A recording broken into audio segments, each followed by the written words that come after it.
I gave it all back, every single cent. I gave you your money, I gave him his money, I gave her money, and I wanted to tell you why. So a couple of days ago, you received an email from me saying I was giving you your money back, and I figured I'd tell you why. A couple of months ago, I started a GoFundMe, my first ever GoFundMe, so that I could raise money to purchase land.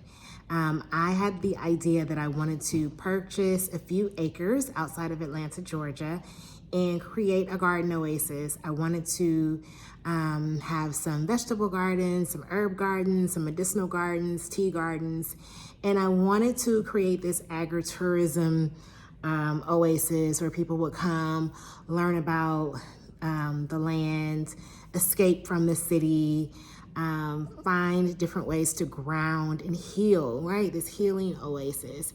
And I was so super excited about it. I was ready to go. So I started this GoFundMe, looking at the price of land, looking at the price of developing land, the ideas for the structure, the infrastructure that I needed. I knew it was gonna be several hundred of thousands of dollars. And so I started a GoFundMe for $75,000, which I felt like if I needed to get a loan, I would have some of the down payment with the GoFundMe money. 2 months later, after starting the GoFundMe, I'd raised about $500. I had about 12 or 13 donations, $510, I believe, $700 if you include the $200 that my mom sent me. She didn't want to send it to GoFundMe, so she sent it to me directly. So I had less than $1,000 2 months later. And I was okay. I was still chugging along because, you know me, when I get determined, I'm like, I'm going to make it happen. So I was just like, that's fine. This was an idea. I'm going to make it happen. And then suddenly I realized that there was a reason why I only raised $510, and that reason needed to be addressed. It would have been easy for me to say that I only raised $500 because people didn't support me, or people didn't believe in me, or because my family didn't donate, or any of those reasons that first come to mind when we are projecting. But because I've been doing so much inner work, I recognize that I was the problem. And let me give you I might give you 3 reasons why I was the problem.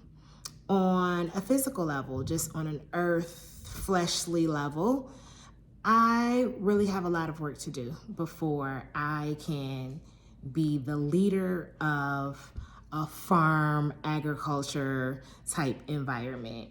I love the idea, I'm passionate about it, but it's not something that I was born into. It's not something that I've taken classes to learn about. I graduated from YouTube University and that's a huge undertaking, right? It's a huge undertaking to run an establishment like that, even if it was just a homestead, let alone it be something that I'm inviting others to. So, who's running this establishment? Who's gonna care for it? Who is going to care for animals? Who's going to mind the gardens and the farm? Like, who's gonna do that work? In reality, I have not been living a life that has made me the person that I need to be to lead that effort. And there's no excuse for not doing it. I mean, yep, I work, yes, I have responsibilities, but if this is what I'm passionate about, I really need to live that life. And I'm not ready. I'm really not ready. I'm not doing things every day to prepare me to run the oasis. I'm gonna say a similar thing, but I wanna address it on a spiritual or metaphysical level, because I'm always telling my clients that when there's something that you want to manifest, you have to become the person that can manifest that thing. So if it's a job, you have to become the person that would have that job, right? If it's a personality type, or if it's a title, you have to become that. And you become that through visualization, you become that through your actions, you become that through your affirmations, through your belief system. And on a metaphysical level, I have not become. If I had become, then people would see that vision. I would be living that vision, even if I was just going out on my patio every day and tending to my patio garden. You can have an herb garden or a medicinal garden right on your patio. Even if I were doing those things, then I would be moving in alignment with my manifestations, and I've not been doing those things on a consistent basis.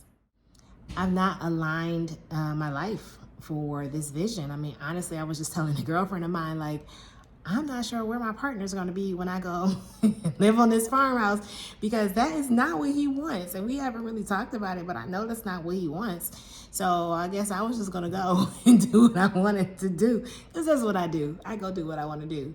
But I have to align my life with what it is that I'm designing. And I have to do what I tell others to do. The reason why I've been able to help so many people live their manifestations and become magnetic is because I understand these metaphysical principles, and so I have to live in alignment with them. So I am pausing the idea a bit. I've not given up on it, but I'm pausing it, and I'm allowing spirit to guide me, and I want to be in alignment with the actions that I need to take to become the person that I see running this business, being this leader, so that when it's delivered to me, I'm ready for it. Honestly, if I had raised $75,000 and I tapped into my savings and I'd done everything I needed to do to purchase the acreage, I don't know that I had a secure plan on where to start. And in the meantime, I would just be bleeding out money because I don't have that plan. So I strategically waited until the full moon weekend to release your funds back to you. Let go of them.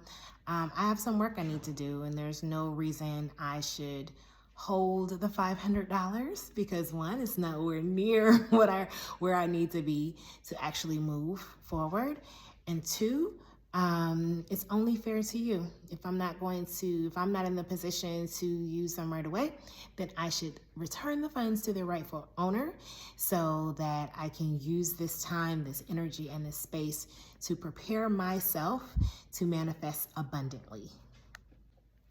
So in the meantime, I'm refocusing. I want to up my garden game. So I'm getting a late start this year, but that's okay. I am working on some things. I went and got me my gardening journal and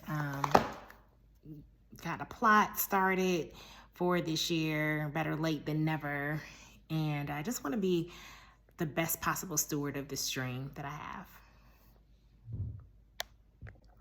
I will keep you posted. I'm still trying to figure out where the best place to do that would be, if it's YouTube videos, because this channel is supposed to be about my water wellness, and so I've got to figure that out if I want to expand this space and it be more about wellness and manifestation in total, or if I need to focus this space, this conversation on a different platform, like maybe it's Instagram. I'm not sure. So hopefully you're just following me everywhere. Hopefully you are subscribed on YouTube. You are following my Drea in the Water Instagram page and my Andrea Holyfield Instagram page. Because who knows where I'm going to drop some videos or some updates, but I promise to keep you posted, and I just love you and appreciate you, and I thank God for you.